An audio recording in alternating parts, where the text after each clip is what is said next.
Yo, Kirara. Maraming salamat sa pag-click sa upload natin ngayon. Bago natin simulan, paki-like mo naman ang video. Na-like mo na? Maraming salamat. Simulan na natin.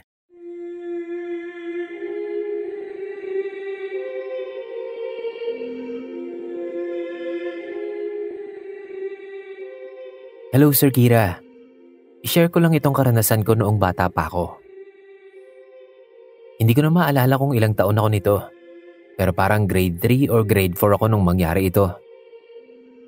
Tawagin mo na lang akong Amy. Madalas talaga kaming magsimba ng pamilya ko nung bata pa ako. Family day every Sunday. Kasama na doon yung pag-grocery o pagpunta namin sa mall after church. Sa isang simbahan lang kami palagi napunta. At doon lang yun sa paborito nila mama at papa. Doon kasi sila ikinasal. Kaya espesyal ang simbahan na yun para sa kanila. Noon pa mang bata pa ako, takot na talaga ako sa simbahan.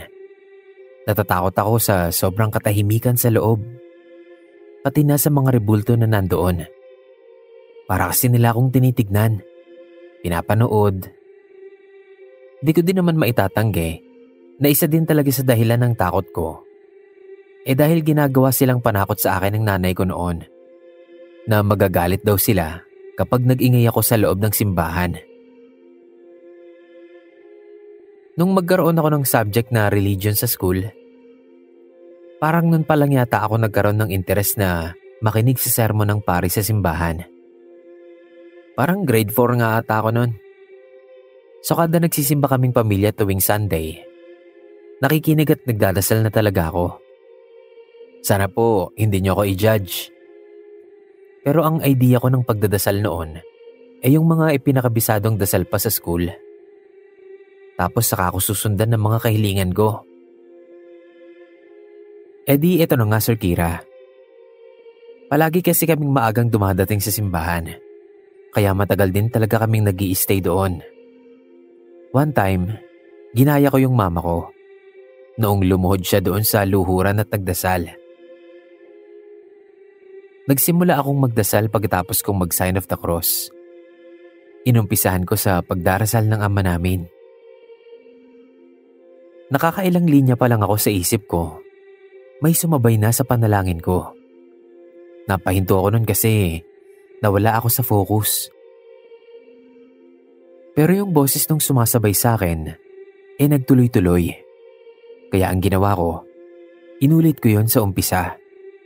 Kasi parang hindi ko na maisip kung ano yung susunod doon sa una kong dinasal. So inulit ko. Pero nadidinig ko kasi yung dasal nung katabi ko. Nawala na naman ako sa pangatlong ulit ng dasal ko. Napahinto ako, hindi dahil nawala ako, kundi dahil biglang natawa yung nagdadasal sa tabi ko. Sa inis ko, tinignan ko na kung sino yon. Pero wala. Noon ko lang naalala na wala nga pala akong katabi dahil nasa dulo ko ng mahabang upuan. Wala naman akong naisip na kakaiba nun. Pumikit na lang ulit ako at sinimulan yung ama namin. Sa huling pagkakataon Sir Kira, sinabayan ulit ako ng boses. Mula umpisa. At mas binilisan pa nga niya yung pagdarasal niya kesa sa nasa isip ko. At nung napahinto ako, tumawa siya ulit.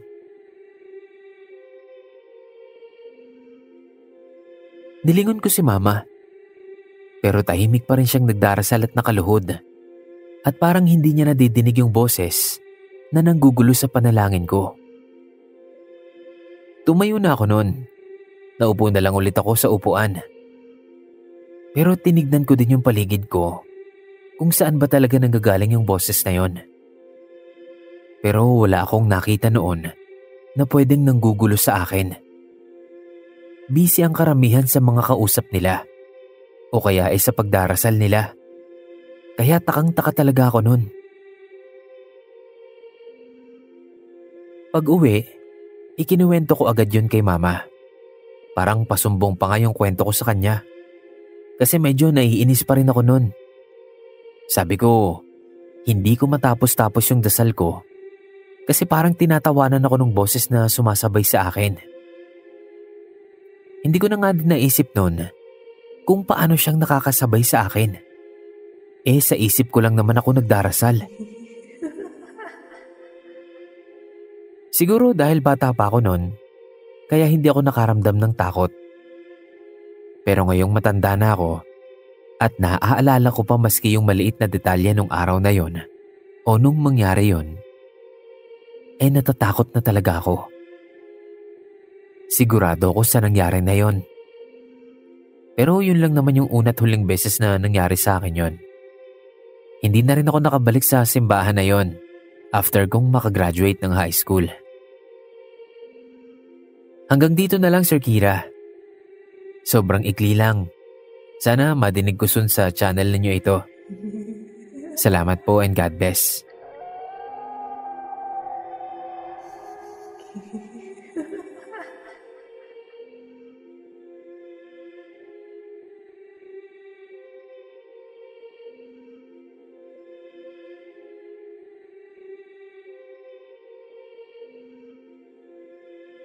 Nangyari po ito noong pumasyal kami ng pamilya ko sa makasaysayang simbahan sa likod ng lumang 10 piso.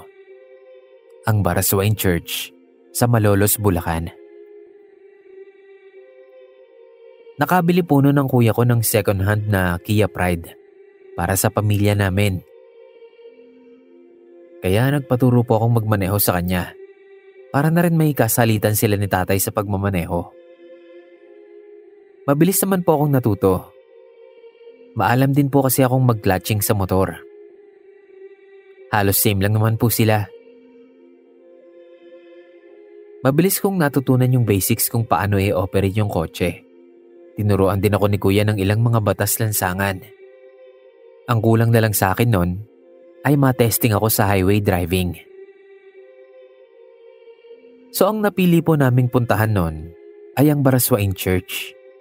Matagal na kasing gustong mapuntahan yun ng parents namin.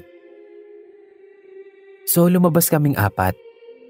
Ako sa driver's seat, si kuya sa tabi ko, at sila nanay at tatay sa likod. Kabadong-kabado ako nung una.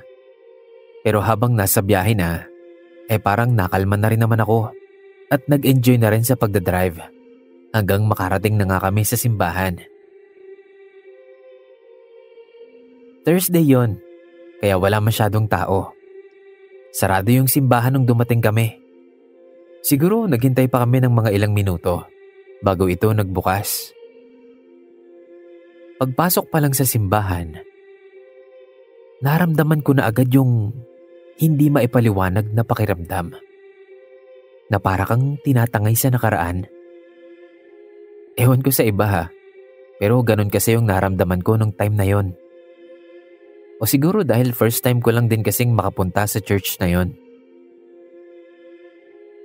Simple pero napakaganda ng simbahan ng Baraswain. Meron itong ibinibigay na kakaibang vibe. Naupo kami sa medyo gitnang row ng mga mahahabang upuan doon. Sa dulo ko pumwesto, yung malapit sa center aisle. Lumuhod ako at pumikit at taimtim na nagdasal. Sa sobrang tahimik nun, kahit konting ingay ay nag-e-echo sa loob. Habang nagdarasal ako, nakarinig ako ng ingay na parang may hinihila. Nakaramdam ako ng matinding urge na dumilat. Pagdilat ko nga, may nakita akong babae sa center aisle. Naglalakad siya ng nakaluhod. Medyo nagaraan lang ako kasi yung suot niya, makaluma. Parang yung suot ng mga sinaunang babaeng Pilipino, yung parang may pamaypay sa balikat. Naisip ko agad na baka may school program sila o baka costume nila yon dun sa simbahan. Ewan ko, pero yan talaga yung una kong naisip nun. May ilang segundo ko rin siyang tinignan. Tapos pumikit na ulit ako para ipagpatuloy ang pagdarasal ko. Pero hindi na ako makapag-focus kasi naririnig ko yung ingay ng paglalakad ng babae. Nag-e-echo sa buong simbahan yung pagkiskis ng palda o saya niya sa sahig. Nadidinig ko na din noon yung mahinang bulong niya ng dasal. Ewan ko pero kinilabutan ako sa naririnig ko sa kanya noon. Hindi na ako makapag-focus sa pagdarasal ko. Hindi ko na lang din napansin na nakatingin na lang pala ako sa kanya at pinapanood siya sa ginagawa niya. Ilang saglit pa, nakita ko na yung dinadaanan niya ay may bahid na ng dugo. Ibig sabihin, nagsugat na yung mga tuhod niya. Pag naisip ko ngayon, parang nangingilo pa rin ako. Mabagal yung pag-usad ng babae na parang bumagal din yung oras. Pero pinanood ko siya hanggang makarating siya sa unahan. Bawat hakbang niya, parang bumibigat yung paghinga ko. Huminto siya pagdating sa dulo. Tapos dahan-dahan siyang tumayo at unti-unting humarap sa direksyon ko. Pero bago pa man siya makaharap, nagulat ako nang may humawak sa balikat ko. Si Kuya. Tinatawag na pala nila ako. Punta daw kami doon sa may garden. Sa mga hindi pa po nakarating ng Baraswain Church, meron po kasing parang garden sa gitna ng establishments. Bale, nasa gilid siya ng mismong simbahan sa labas. Pero napapalibutan yon nung parang mga lumang bahay na ginawang opisina. Basta yun po. Nagulat pa ako nung tanungin ako ng kuya ko. Bakit daw ako umiiyak? Ha? Ako? Di ah. Sagot ko. Pero nung hawakan ko yung mata at pisngi ko, doon ko palang nalaman na lumuluha pala talaga ako. Inasar-asar pa ako ng kuya ko. Tumayo na ako doon at sumunod na sa kanya sa labas. Naalala kong lingunin yung babae. Pero pagtingin ko, wala na ito sa pwesto niya. Masyadong mabilis pero inisip ko na lang na baka umalis na rin. Nagstay lang kami saglit sa garden. Tapos tinanong ako ni kuya doon, bakit nga daw ako umiiyak? Sinabi ko naman sa kanya yung tungkol doon sa babaeng naglalakad ng paluhod. Pero sabi niya, wala naman daw silang nakitang ganun doon sa loob ng simbahan. Pati sila nanay, wala din daw. E di binaliwala ko na lang. Baka nga ako lang ang nakakita doon sa babae na yon. After namin sa garden, pumasok naman kami sa museo. Doon lang din sa isa sa mga lumang bahay sa tabi ng simbahan. Sa baba pa lang, makikita mo na ang ilan sa mga memorabilia doon. Mga makasaysayang gamit na kung tama ang pagkakaalala ko, parang lumang kotse ata yun o karwahe na siya daw sinakyan o pag-aari mismo ni Emilio Aguinaldo. Sorry po sa mga unsure na words. Hindi ko na kasi maalala ng husto eh. May iba pa doon. Pero hindi ko na lang din talaga maalala ngayong isinusulat ko to. Pag-akyat namin sa taas, makikita mo naman yung napakaraming antique collection. May mga life-size na rebulto doon. Yung iba, halata mong sobrang luma na talaga.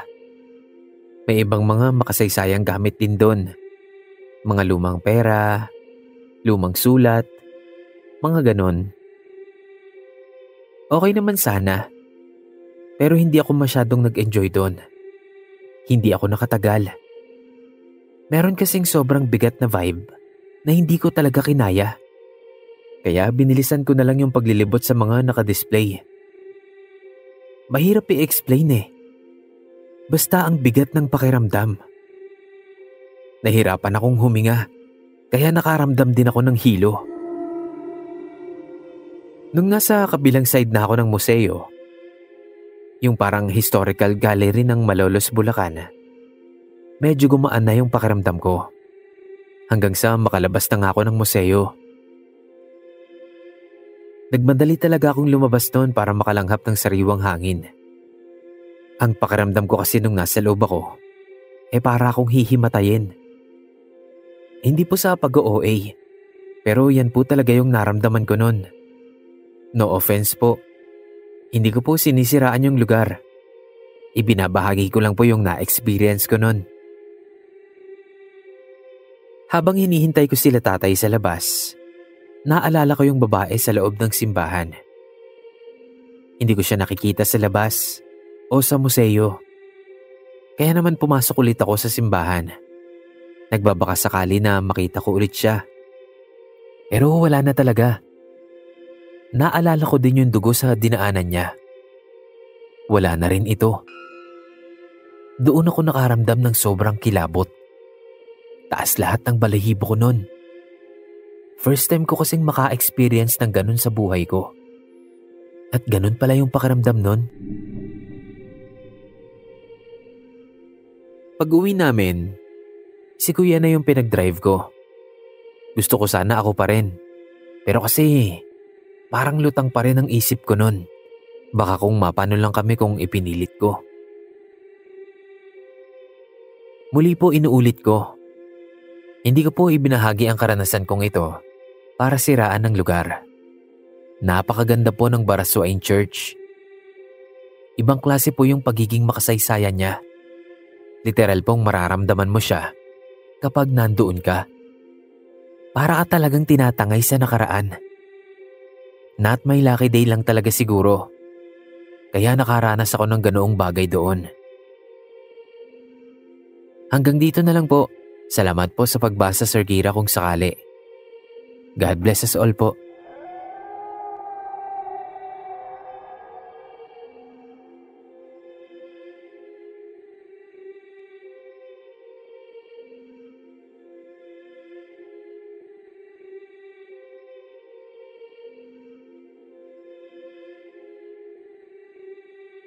Hello, Sir Kira at mga Kirara. Kwento ko lang po itong karanasan namin ng kaibigan ko. Noong college pa ako, bago kami graduate. Tawagin niyo na lang po akong Lenlen. Fine arts po ang kurso namin at nag-organize kami ng art showcase para sa final art piece namin. Nakaayos na ang lahat nun.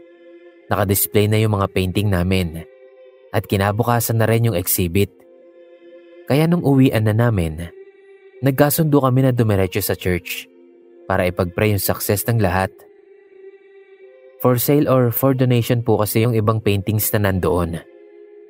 Kaya syempre, kapag may bumili, sobrang successful po ng showcase namin na yon. Wala kaming magkakaklase na nagpunta sa simbahan.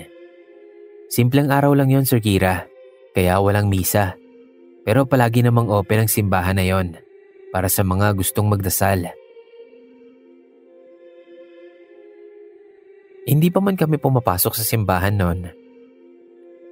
Nakaupo pa lang kami sa mga upuan sa labas dahil inuubos pa namin yung minimeryenda namin. Pero ewan ko ba kung bakit parang naiba yung pakiramdam ko noon. Samantalang isa ako sa mga excited na makarating na agad sa simbahan. Kasi nasa utak ko na yung mga ipagdarasal ko nun. Nung makatapos na ang lahat sa mga kinakain namin, nagsimula na kaming maglakad papalapit sa entrance ng simbahan. Habang papalapit kami, pabigat ng pabigat yung pakiramdam ko. Para bang ayoko nang tumuloy sa loob. Ganun yung feeling ko nun. Nung nasa may pintuan na kami, unang hakbang ko palang papasok, nangapal na agad yung batok ko. Tapos kinilabutan ako. Hindi ko magawang mag-back out kasi isa ako sa mga nag-convince sa iba naming kasama nun. Kaya tumuloy pa rin ako sa pagpasok. Bumitaw ako dun sa isang kasabay ko kasi ang bagal ko sa pagpasok. Nung nasa kalagitnaan ako, bigla akong napahinto. Nagtayuan yung mga balahibo ko sa likod. Kasi naramdaman ko na may dumaan sa gilid ko. Kahit wala naman talaga. Yun bang para akong may nakasalubong tapos nagtama yung braso namin? Nasa harap na yung iba kong kaklase. Tapos may dalawa lang na nasa likod ko. Nakahinto pa rin ako nun dun sa kinatatayuan ko. Nung maramdaman ko na naman na para akong ginigit-git sa gitna. Hindi ako makagalaw nun kasi parang ang dami namin doon. Nagulat na lang ako nung hilahin ako ng isa sa mga kaklase ko palabas ng simbahan. Tapos hindi rin naman nagtagal. Lumabas din yung iba naming mga kasamahan. Sinundan kami. Tanong sila ng tanong kung anong nangyari sa akin. Kasi namumutla daw ako. Di ko naman alam kung paano ipapaliwanag. Tumambay na lang muna kami sa labas. Sabi ko, mamaya ko na ikukwento. Kako magdasal na muna sila sa loob. Yung iba pumasok pa rin sa loob para magdasal. Tapos kaming natira. Sa labas na lang kami naghintay. Gumaan naman yung pakiramdam ko kahit papaano noong nasa labas na kami. Pero nandoon pa rin yung kaba sa akin. Unang beses kasing mangyari yun. Madalas naman ako magsimba dun sa simbahan na yun. Kaya ewan ko ba. Bago kami umuwi, ikinuwento ko na yung nangyari. Wala daw kasing uuwi hanggat hindi ako nagpapaliwanag eh. Tapos yun pala, hindi lang ako ang nakaramdam nun. Pati yung isang nasa likod ko na humila sa akin palabas. Sabi ko nga, buti na lang at isinama nila ako palabas. Sakto daw kasi nung maramdaman niya, nakatingin siya sa akin. Tapos nakahinto ako. Kaya isinama na nila ako. Pero grabe daw yung sa akin. Kaya daw pala parang hindi ako makagalaw. Kasi ginit-git pa raw ako. Hindi makapaniwala yung mga kasamahan namin. Ba't di daw namin sinabi nung una pa lang? Pinapasok pa daw namin sila sa loob para magdasal. Sinabi ko na lang sa kanila na akala ko hindi sila maniniwala kapag sinabi ko. Tapos syempre, ayoko din naman kakong takutin sila. Nagsisimba pa rin naman ako sa simbahan na yon, Sir Gira. Kasi yun ang pinakamalapit na church sa amin. Isinasama ko na lang din sa prayers ko kung sakali mang mga ligaw na kaluluwa sila. Hindi ko na po sinabi yung pangalan ng church. Sana wala na lang din magtanong. Ayoko po kasing madungisan yung imahe ng church na yon. At isama niyo din sana sa prayers ninyo yung mga naliligaw pa ng landas. Hanggang dito na lang to, Sir Kira. Salamat po.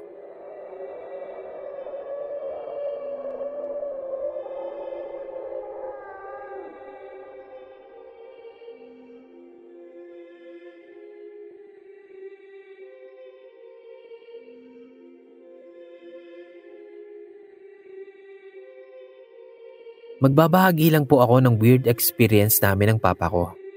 Sana po magustuhan ninyo. Alfred na lang po, 28 from Bulacan.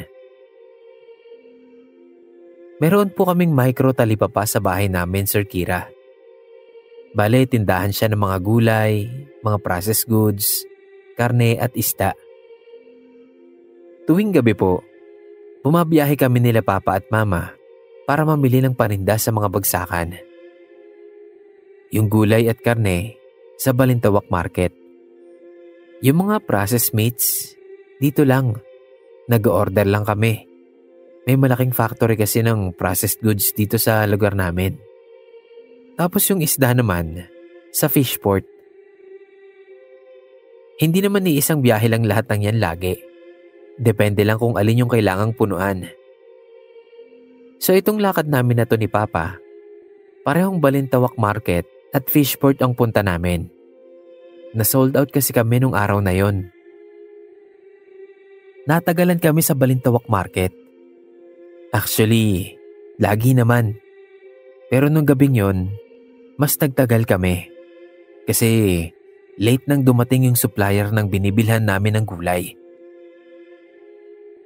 Pasado 1:00 na ng madaling araw yon. Kaya nag-alangan na kaming tumuloy sa fishport ni Papa kasi baka wala na kaming maabutan. Pero itinuloy pa rin namin. Bahala na kung ano man ang maabutan namin. Mahalaga meron kaming paninda kinabukasan. Hindi ko na lang sasabihin kung saan mismo. Pero tingin ko, alam nyo na rin naman kung saan. Bago kami makarating sa fishport na yon, may madadaanan na simbahan. Actually, sikat yung simbahan na yon. Dinudumog siya tuwing fiesta. So ito na. Umulan maghapon ng araw na yon. Kaya inasahan na namin ni Papa na baha papunta sa fishport. At hindi naman nga kami nagkamali. Kalahati ng gulong ng owner namin yung lubog. Pero tuloy pa rin kami. Nung malapit na kami sa simbahan, nag-antanda na kami ni Papa o nag-sign up na cross. Tapos sa unahan namin, may nakita kami ni Papa. Lalaki siya na nakasuot ng blue na long sleeves. Yung parang mangingisda. Actually, mukha nga siyang mangingisda talaga eh. Nakasombrerong banig siya, nakamaong na pants, at nakabota. Tapos, may nakasukbit pang lambat sa balikat niya. Nagulat kami ni Papa nung ilarga niya yung lambat sa baha. Nagulat pero natawa pa nga kami ni Papa. Kala namin nagjo-joke. Kasi ano yun, mangingisda siya sa baha. Pero napapreno si Papa kasi hindi agad nilikom nung lalaki yung lambat niya. Binusinahan pa ni Papa kasi nakaharang yun sa daan. May ilang minuto din siguro yon. 1 o 2. Pero hindi talaga inalis ng lalaki yung lambat niya. Sumigaw na rin si Papa kasi naiinis na rin siya. Antok na rin kasi kami nun. Ayaw naman naming bumaba ng owner kasi nga baha. Maya-maya, may bumusina na ng malakas sa likod namin. Truck ng basura. Nilingon namin ni Papa. Para kasing kami yung binubusinahan eh. May nakaharang nga. Pagbalik namin ng tingin sa harapan, wala na yung lalaking may lambat. Nagkatinginan na lang kami ni Papa nun. Pero agad na siyang umarangkada. Buong biyahe, hanggang makauwi kami sa bahay, iyon ang topic namin ni Papa. Parang imposible naman kasing namalikmata lang kami. Ano yun? Sabay kaming namalikmata at iisa lang yung nakikita namin? Hindi imposible talaga. Gusto na lang naming isipin nun na baka may nantitrip lang sa amin. Pero nung ikinuwento namin to kay Mama, sabi niya, baka raw nagpakita sa amin yung patron na yon. Sabi kasi ni Mama, may 3 patron daw pala yung simbahan na yon. At isa doon ay yung patron nila na may lambat o yung mangingisda. Pero tinawanan lang namin yun ni Papa. Sabi niya, ba't naman magpapakita sa amin yun? At sa ganung paraan pa? Hanggang ngayon, palaisipan pa rin sa amin ni Papa yung nakita namin ng gabing yon. Ano nga kaya yun? At anong ibig sabihin nun? Pwede ko pong sabihing swerte. Kasi kung iisipin ko, mula nung makita namin yun ni Papa, mas lumakas na po yung micro talipapa business namin. Actually, mini talipapa na po siya ngayon. Pero ewan ko. Pasensya na kung hindi ito nakakatakot, Boss Kira. Pero sana mabasa niyo pa rin. Salamat.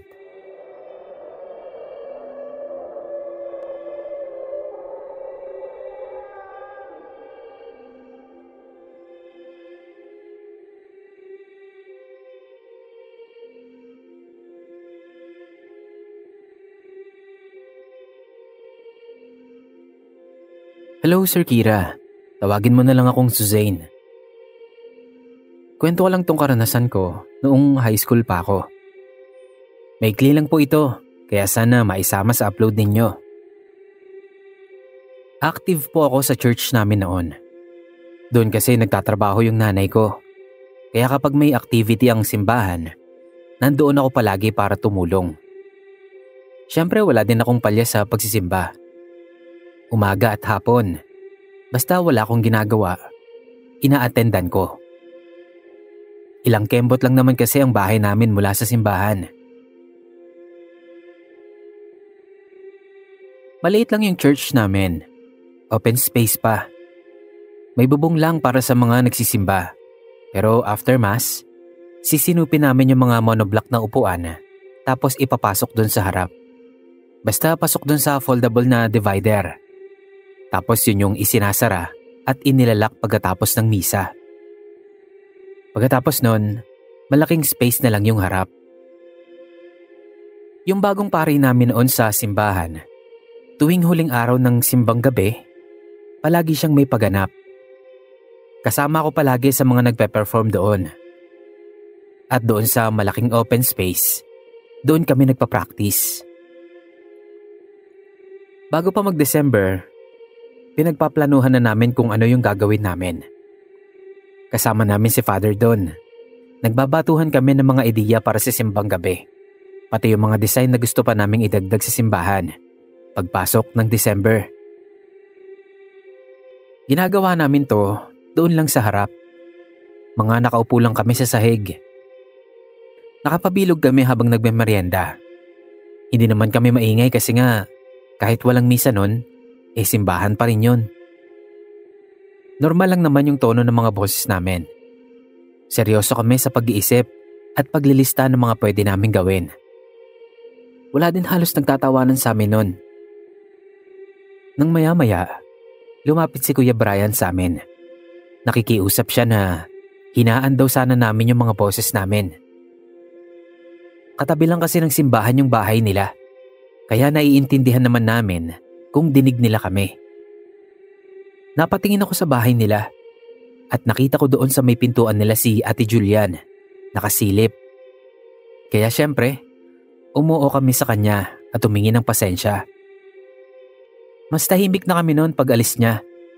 Pero napansin ko, pasilip-silip pa din sa amin si ate mula sa pintuan ng bahay nila. Nakaharap kasi ako doon sa bahay nila kaya kita ko. Kaya panay din ang sabi ko sa mga kasama ko na mas hinaan pa namin ang boses namin. Nung nakailang sabi na ako, nag-comment na si Ate Mean sa akin. Gaano daw ba kahina dapat? Halos pabulong na nga kung mag-usap kami. Hindi ko naman pansin yon nung una. Pero nung ma-realize ko nga na sobrang tahimik na namin sa circle namin, napatingin ulit ako dun sa bahay nila Ate Julian. Nandun pa din siya sa tapat, nakatingin sa amin. Pag nakikita niya akong tumitingin sa kanya, sumisenya siya. Itinatapat niya yung daliri niya sa bibig niya. Yun lang naman ang ibig sabihin nun, na tumahimik kami o di kaya ay wag maingay. Sabi nilang ni Ate Mean na wag ko na lang daw tingnan si Ate Julian. Kaya ganoon na nga ang ginawa ko. Hapon na nung tapusin namin yung brainstorming. Tapos ibinigay namin yung mga ideas namin kay Father. Si Ate Mean ang naghanap kay Father sa opisina ng simbahan. Habang kaming 5 na natira ang naghihintay lang sa pwesto. Tahimik na kami nun. Kanya-kanya na kami ng ginagawa. Ako, naglalakad-lakad lang. Paikot-ikot kasi masakit na yung puwet ko sa pagkakaupo sa semento. Nasa harap ako nun, malapit sa divider. Pasilip-silip lang ako sa mga ribulto ng santo na nandoon. Nang makakita ako na parang may gumalaw sa loob. Hindi ako sigurado kung namalikmata lang ako o ano. Pero hindi ko yun pinansin nung una. Ang nasa isip ko, kahit naman maliit lang yung simbahan namin, tahanan pa rin yun ng Diyos. So imposibleng magkaroon ng something doon. Something like multo, mga ganon. Lumayo ako doon. Kasi nakita ko na si Ate Mean na papalapit sa amin. Sabi lang niya, okay na at magkita-kita na lang ulit kami bukas para malaman kung ano-ano ang mga inapprove ni Father sa ideas namin. Kinabukasan, after school lang nandun na kami sa simbahan. Hinihintay na lang ulit namin si Ate Mean dahil siya yung tumawag kay Father. Naglabas kami ng upuan na magagamit namin at ipinuwesto yun sa gitna ng nakapaikot. Tapos yung divider, iniwan namin na nakasara pero hindi nakalak. Para pagtapos namin, ipapasok na lang namin yung mga upuan na ginamit namin. So naghihintay lang kami doon. Nang magsalita si Father, di kalayuan sa amin. Babatiin ko sana siya, pero napansin ko agad yung katabi niya na walang ulo. Akala ko nga nahilo lang ako at lumabo yung paningin ko. Pero nakailang pikit na ako bago bumalik sa paningin ko yung ulo na si Ate Mean pala. Hindi ako nakapag-focus nun sa pinag-uusapan namin kasi hindi ko alam kung sasabihin ko ba yung nakita ko o hindi na lang. Sa uli, hindi ko rin nasabi. Nakauwi na lang ako sa bahay nun. Hindi ko pa din alam kung totoo ba yung nakita ko o baka imahinasyon ko lang. Nung gabing yun, nung kami na lang ni Mama ang gising sa bahay, sinabi ko yun sa kanya. Para kasing hindi ako makakatulog nun kung wala akong mapagsasabihan. Tapos nagulat siya. Sana daw sinabi ko doon kay Ate Mean. Kasi masama daw yun. Kaya ipinagpray na lang namin ni Mama si Ate Mean nung gabing yon bago ako sumubok matulog. Pero hindi talaga ako makatulog nung gabing yon. Naidlip man ako, paumaga na. Pumasok akong bangag nung araw na yon. Tapos pagpunta ko sa simbahan, nandoon na nga yung mga kasamahan ko kasama si Father. Ang seryoso nila nun, kaya kabadong-kabado kong lumapit sa kanila. Tapos ibinalita nila sa akin na nagiliran daw ng truck si Ate Mean nung pag-uwi nito nung gabi. Buhay pa naman daw siya at nasa ospital. Pero malala daw ang aksidente, kaya nag-50-50 din siya. Pag-alis ni Father at kami na lang ang natira doon, tinanong ako ni Ira kung totoo bang nakita ko si Ate Julian sa pinto ng bahay nila na nakasilip sa amin. Sabi ko oo. Tas sabi ko, ba't naman ako magsisinungaling? At saka kako, tiningnan din naman nila yun at nakita nila. Tas dun lang nila inamin na wala daw talaga silang nakikita nun na sumisenya sa amin si Ate Julian nung araw na yon. Kaya daw sinabihan ako ni Ate Mean na wag na lang itong pansinin. Nagulat talaga ako nun. Lalong hindi ko nasabi sa kanila na nakita ko nga si Ate Mean na naglalakad papalapit sa amin na walang ulo. Kaya po nung mamatay si Ate Mean, nagilty talaga ako. Pakiramdam ko kasalanan ko na namatay siya dahil hindi ko sinabi yung nakita ko.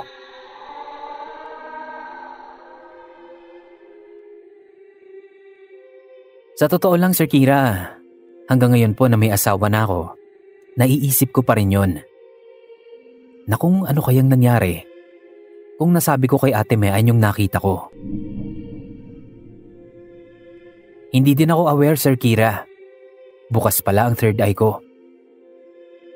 Nung sabihin ko yun kay Mama noon, inilapit niya ako agad sa kakilala niyang faith healer at ipinasara yung third eye ko. After nun, ibinaon ko na lang sa alaala ko yung mga nangyari nung panahon na yon. Pero mahirap palang gawin. Hanggang dito na lang po. More stories pa po. Maraming salamat, Sir Kira.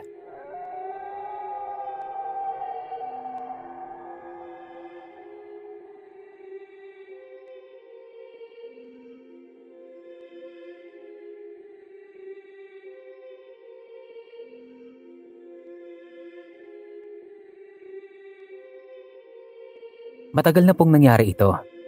Third year high school pa lang ata ako nung time na yon. Meron po kaming sinisimbahan ng pamilya ko linggo-linggo. Malaking katedral po yun, kaya palaging maraming tao, lalo na kapag fiesta. Pero itong ikukwento ko po ay nangyari ng ordinaryong araw. May report kami nun sa school. Survey siya kung ilang porsyento ng mga tao sa lugar namin ang nakapagtapos, hindi nakapagtapos, basta about siya sa educational attainment ng tao. Sa palengke ang naisip naming lugar kung saan pwede kaming mag-survey kasi nga maraming tao.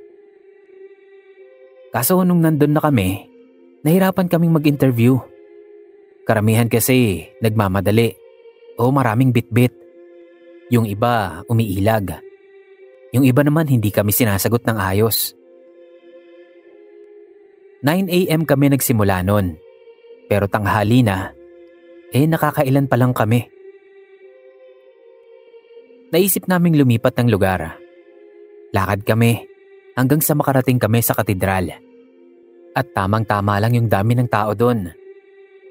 Mas maraming sumeryoso sa amin kaya nakatapos kami. Naabot namin yung target namin na 100 na tao. Nagpahinga na kami noon. Bumili kami ng palamig at tusok-tusok. Tapos, sumilong kami sa ilalim ng malaking puno sa may parking ng simbahan. Habang kumakain kami, yung mga lalaking classmate na kasama namin, masyadong maluloko. I-survey din daw namin yung pulube. Tanungin daw namin kung bakit siya naging pulube. Ayaw sana namin ng iba kong kasama. Kaso makulit talaga itong si Jojo. Tatanungin lang naman daw. Ito namang si Kenneth at si Alex, sakay na sakay din sa trip nung isa. Kaya sumigi na rin kami. So nilapitan namin yung pulube. Pero kaming mga girls, hindi masyado. Kasi takot din kami. Tsaka hindi rin kasi maganda yung amoy niya. Tinitignan ko pa lang siya nun, parang nanlalagkit na rin ako. Tapos patong-patong pa yung damit niya. Ang init-init. Si Jojo ang nag-approach. Tinanong niya kung pwede siyang ma-interview. Tumingin lang yung pulube. Yung mata niya, alam niyo yung parang maputla. Kakaiba yung bukas ng mata niya. Parang may something na ewan. Nagtama yung paningin namin nun. Tapos para akong may naramdaman na kakaiba. Pero hindi siya sumagot. Nakatingin lang siya sa amin. Tapos si Alex naman ang nagsalita. Sabi niya, "Kuya, pwede po namin kayong ma-interview para lang po sa school project namin." Parang nag-isip pa yung pulube. Pero pumayag na din naman. Tinanong siya kung nakapag-aral ba siya at kung anong natapos niya. Yumuko yung pulube. Parang nag-isip. Tas sabi niya, "Pinag-aralan ko? Ang pinag-aralan ko ay ang panahon." Nalabuan kami sa sagot niya. Kaya pinaulit namin. Pero yun pa rin ang isinagot niya. Panahon daw. Tinignan ko yung mga kasama ko. Inaya ko na silang umalis kasi mukhang wala kaming mapapala sa lalaki. Parang wala din ata sa katinoan eh. Pero itong sila Jojo, parang mas ginanahan pang mantrip. Kaya sinakyan nila yung mga sagot ng pulube. Itinuloy nila yung pagtatanong. "Ano pong ibig niyong sabihin, kuya? Scientist po kayo?" Tanong ni Jojo. Tumingin lang yung lalaki sa kanya tapos ngumisi. Para siyang natawa sa tanong. Higit pa ako sa kanila. Hindi ko lang basta pinag-aralan ng mga bagay. Nakita ko sila mismo. Saksi ako sa kasaysayan. Sagot nung pulube. "Ah, talaga kuya? Ang galing mo naman." Nakangising sagot nila Jojo. Parang gets nung pulube na pinagtitiripan lang siya ng mga kasama ko. Tinignan niya ng masama sila Jojo, sabay tapik sa balikat nila. Tatlo silang lalaki na nantitrip nun. Pero si Jojo at Kenneth lang ang natapik.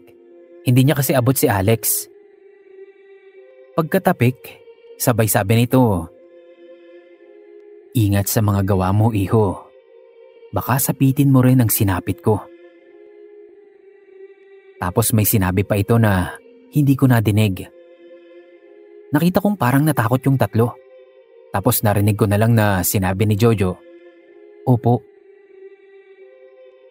Lumapit na ako nun, Sir Kira. Parang naintriga kasi ako sa sagot niya. Tinanong ko, "Ano pong ibig niyong sabihin, kuya? Paano pong nasaksihan?" Nabaling ang tingin niya sa akin. Napangiti siya ng konti. "Gusto niyo talagang malaman?" Tanong niya habang nakatingin sa akin. Matagal ko nang hinihintay ang kamatayan. Pero hindi ito dumadating. Parusa ito sa akin sa pagkutya ko sa kanya. Sabi ng pulubi. "Po? Seryoso po, kuya? Ilang taon na po ba kayo? Tsaka sino pong nagparusa sa inyo?" Sunod-sunod na tanong namin sa kanya. Sobrang naku-curious na kasi kami sa kwento niya. Umayos siya ng upo, huminga ng malalim at saka sinabing, "Ilang taon? Hindi ko na mabilang. Nandito na ako bago pa man dumating ang unang mga dayuhan. Nasaksihan ko ang pagdanak ng dugo sa digmaan, ang pagsakop sa atin ng mga dayuhan, ang rebelyon. Maharliko laban sa mga maharliko. Saksi ako sa pagbabago ng tao at ng mundo." Sabi ng pulubi, pero halos maiyak-iyak siya nun nang tanungin ni Alex kung nasaan na yung pamilya niya. Matagal siyang natulala bago sumagot. "Pamilya. Wala. Wala na sila. Ako na lang ang natitira. Kasama ito sa parusang sumpa sa akin. Ang maiwang mag-isa hanggang sa muling pagbabalik niya." Napakunot ang noon naming lahat. Lalo na ako. Parang medyo nagets ko yung sinabi niya. Kaya nagtanong ako, "Pagbabalik po nino? Ni Jesus po ba yon?" Hindi siya sumagot. Tumitig lang siya sa mga mata ko. Tapos nun, bigla na lang nagdilim ang paningin ko. Parang nawalan ako ng malay. Pagdilat ko, nakaupo na ulit ako sa ilalim ng puno. Nalito ko nun. Kunot na akong nilinga ang paligid ko. Tinignan ko din yung mga kasama ko. Nandoon din sila sa tabi ko. Kumakain pa rin sila at nagkukwentuhan. Hanggang sa narinig kong nagsabi si Jojo na i-survey din daw namin yung pulubi. Nawindang yung utak ko nun. Litong-lito ko sa nangyayari. Ano bang nangyayari? Parang naulit o na-reset kami sa kanina. Parang sumama bigla ang pakiramdam ko nun. Para akong nahihilo na nasusuka na hindi ko maintindihan. Kaya tumayo na ako. Tas sabi ko, uuwi na ako. Sabi ko, sumama ang pakiramdam ko bigla. Hindi naman na nangulit yung mga lalaki. Sumunod na rin sila sa akin at nagsiuwian na kami. Pagdaan namin dun sa pulubi, nakita kong tumingin siya sa akin. Nagtama ang paningin namin. Sabay bahagya niyang itinaas yung isa niyang kamay na parang nagbababay. Nakaramdam ako ng kilabot nun. Yung puso ko parang nag-skip ng ilang tibok. Hindi ko alam kung ano talagang nangyari nung araw na yon o nung mismong oras na yon. Kasi tandang-tanda ko yung naging pag-uusap namin ng pulubi. Pero at the same time, parang hindi rin siya nangyari. Ilang beses ko rin kasing tinanong noon yung mga kasama ko kung hindi ba talaga namin nakausap yung pulubi. Pero hindi nga raw kasi bigla akong nag-ayang umuwi. Nagtatrabaho na ako noon nung maikwento ko to kay mama. Sabi niya, baka raw engkanto yung pulubing nakausap namin noon. O kaya, totoo talaga yung sinabi niya na Isinumpa nga siya na magkaroon ng mahabang buhay. Hindi para mag-enjoy, kundi para parusahan at magdusa. Kung bakit? Hindi ko po alam. Hindi ko nga alam kung totoo ba talagang nangyari yon o baka nag-daydream lang ako. O pwede rin ginamitan ako ng kung anumang power noong pulubi na yon. Ang isa pa sa nakapagtataka, hindi ko na siya ulit nakita pa doon sa simbahan. Para bang bigla na lang siyang nawala. Hanggang dito na lang, Sir Kira. Gets ko po kung maraming maguguluhan at hindi maniniwala dito sa kwento ko. Ganon din naman po ko. Nung una, litong-lito rin ako at hindi ko maintindihan kung anong nangyari. Pero yun nga po. Sana po mapasama ito, Sir Kira. Salamat.